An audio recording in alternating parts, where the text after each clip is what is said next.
Epilepsiya xəstəliyindən əziyyət çəkən və daimi antiepileptik dərman istifadə edən qadınlar doğumdan sonra uşaqlarına süd verə bilərlərmi?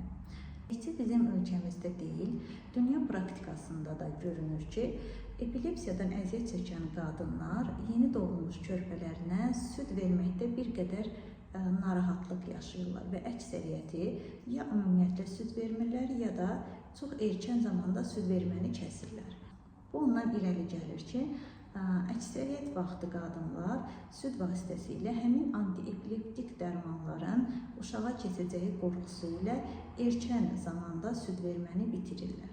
Bu barədə dünya praktikasında da dəqiq bir kılavuz və dəqiq bir protokol yoxdur.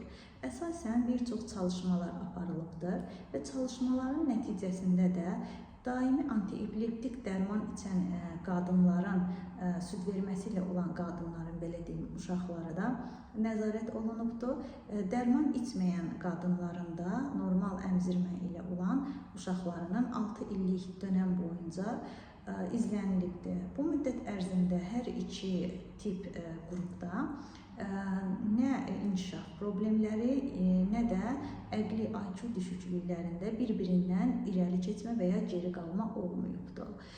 Yəni, araşdırmalar belə nəticə göstərir ki, ana südü ilə keçən antiepileptik dərmanların uşağın gələcək inkişafında ciddi bir problem yaratmır. Levotirosetam adlı molekula əmzirmə dönəminin daha böyük konsentrasiyası qan südünə keçə bilir. Valproiq asid, karbamazepin molekulalarının isə südlə keçmə miqdarı çox aşağı hesab olunur.